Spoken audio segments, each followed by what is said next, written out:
Can you hear it? Yes, we can hear it. Get out of there. No use. Get the big one, Paul. Get it.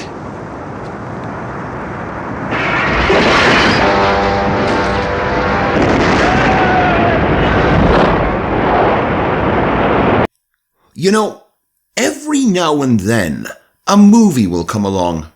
One so badly misjudged in direction, performances, and screenplay that somehow it transcends the normal rules of cinema. Inside! Please listen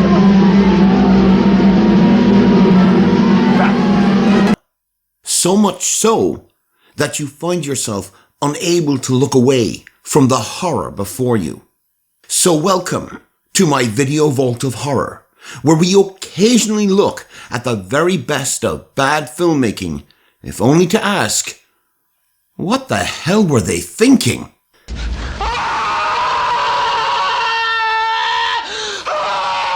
And in this episode, we look at a movie meant to cash in on the trend of big-budget disaster films of the 1970s.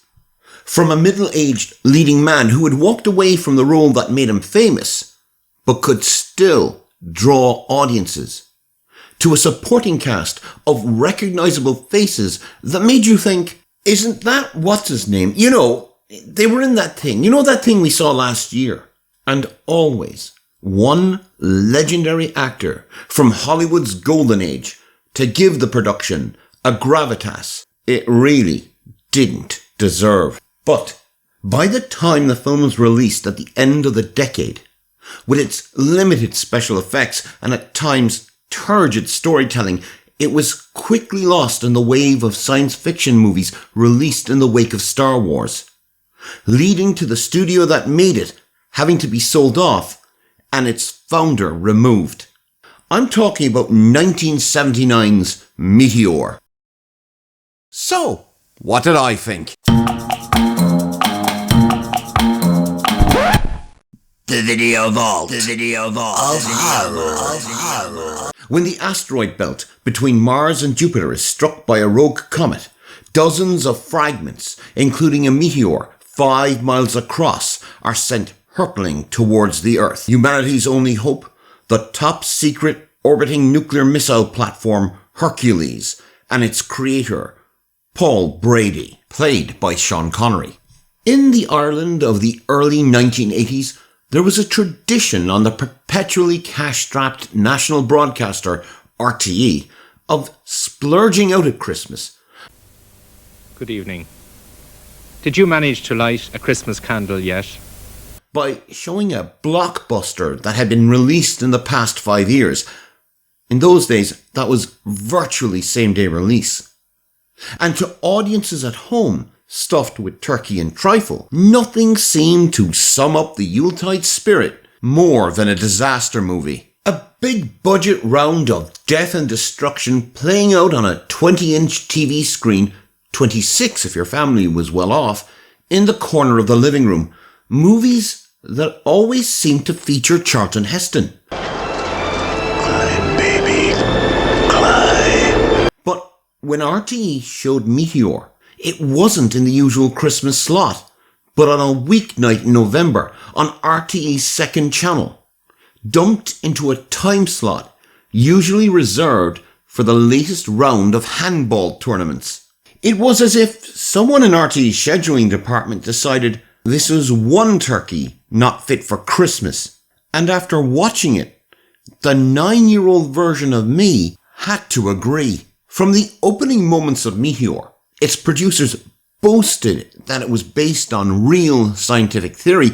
It becomes quite obvious that all involved not only have no genuine concept of science, but of basic scale and distance. Okay, one last time. These are small, but the ones out there are far away. After being introduced to Paul Brady, played by a badly bewigged Sean Connery, the action quickly moves to NASA headquarters, where he weirdly skips into the building. Paul is briefed by Carl Malden, a character with what appears to be a very serious daytime drinking problem. Why don't you put that down and let me fix you a small scotch? A large one. Good. We could all use one, I think. Where he tells the tale of the last hours of the doomed crew of Challenger 2 and its mission to what appears to be a photograph of Mars. It's only a model. Shh. And after some incredibly bad science, there only to propel the story along, Challenger 2 is destroyed when a rogue comet strikes the asteroid belt, but not before the doomed vessel does a tasteful fade to black after it explodes, leaving fragments of asteroid hurtling towards the Earth, the largest a planet killer 5 miles across. And the film becomes a tale of a race against time, with a meteor speeding across the vastness of space. NASA has at best 9 months before it reaches Earth. The figures haven't been worked out yet, but 6 days from now, we could be hit.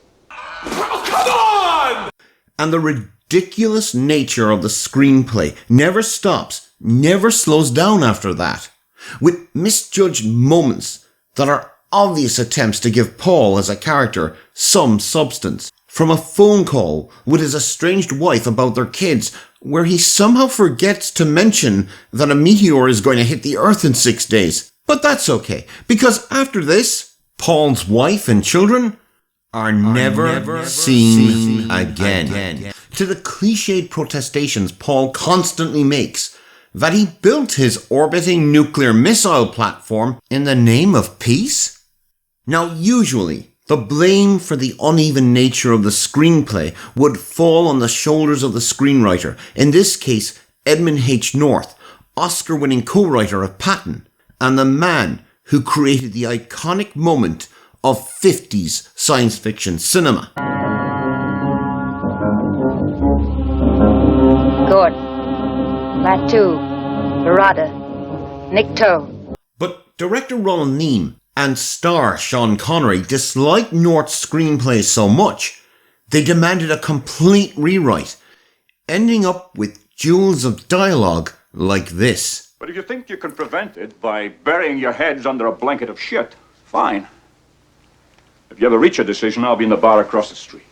Is it just me, or does everyone in this film have a serious drinking problem? The obvious lack of focus wasn't helped by the hodgepodge of production companies that brought Meteor to the screen, from Hong Kong's famous Shaw Brothers Studios, known for their martial arts films, but now trying to break into the US market, to AIP, American International Pictures, under Samuel Z. Arkoff, who were famous for their low-budget productions, but were now moving into bigger, higher prestige films, but with limited success. And while both production companies brought decades of expertise, they also brought an atmosphere of the B-movie cheapness they were renowned for, belying the fact the film's budget was $16 million, $5 million more than Star Wars. From the flat direction, cinematography and lighting, in particular the underground Hercules missile command center sequences,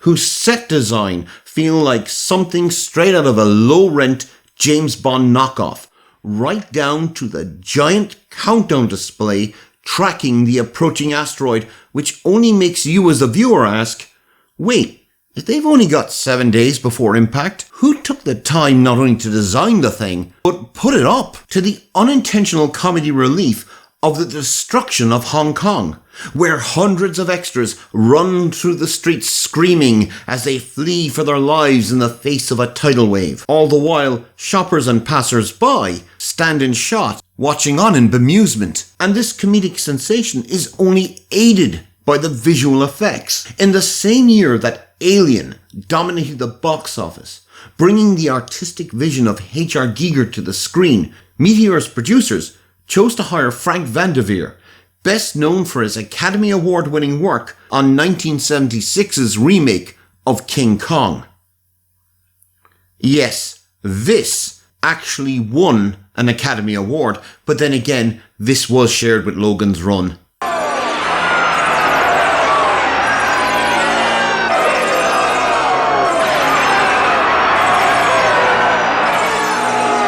only to fire him and replace him when his work was deemed to be unusable and was discarded. The team that replaced him were then in turn fired to be replaced by Paul Kasser and Bob Ballack, who were expected to complete the effects just 2 months before release on an already depleted and dwindling special effects budget. This result was evident on screen from the far too small nuclear missile miniatures, an asteroid that looks like someone found at the bottom of a garden, and a bizarre moment where a tidal wave apparently pauses before popping out to surprise and drown its victims. But even a movie with a poor screenplay and even poorer special effects can still be lifted from mediocrity by the strength of its cast performance. Meteor is not one of those movies. Sean Connery puts as much conviction into the role of Paul Brady as he does with his American accent. It's almost as convincing as his performance as King Arthur in First Knight. I am Arthur of Camelot, and I command you now, all, to fight! While safe to say, Martin Landau gives an unbalanced performance as General Adlon, the cynical commander of the Hercules project. When it came to the obligatory stunt casting of an actor from the golden age of Hollywood, that honour fell to Henry Fonda. Unfortunately, as the New York Times review of Meteor put it, Mr. Fonda has played the president so often, he ought to run. But special mention has to go to Karl Malden, and for the fact that for most of the film, he is dressed exactly like his character, Lieutenant Mike Stone, from the streets of San Francisco. The Streets of San Francisco, a Quinn Martin production, starring Karl Malden. The hit TV show Malden had starred in for the previous 5 years.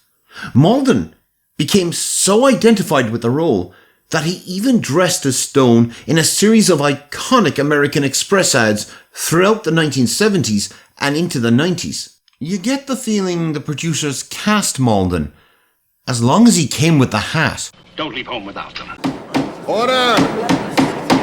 Order! Knock it off! By the time we reached the finale, when, to paraphrase the New York Times review, the undernourished missiles are launched to what sounds like she'll be coming around the mountain, you realise that Meteor is a complete dud, as did cinema audiences of the time, taking only half its budget back at the box office, and almost bankrupting American International Pictures in the process, forcing the company to be sold, and producer Samuel Z. Arkoff to eventually resign.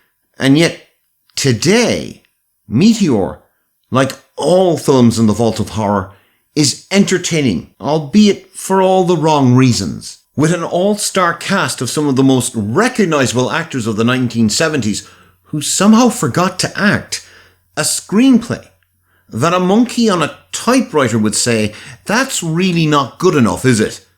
And a director who is obviously, like everyone else in this production, doing it for the money. Meteor is available to watch online and in multiple formats. It is a terrible movie and a disaster in the making, but disasters can be fun to watch. And if you want to laugh and the reassurance that even the best of us can screw it up and do so spectacularly, then I say, go watch it. Are you not entertained? Are you not entertained? Is this not why you are here? And if you like this episode of So What Did I Think and you want to see more, please click like and subscribe. Feel free to share this episode with someone you think might like it. And remember, always subscribe. Thanks for watching.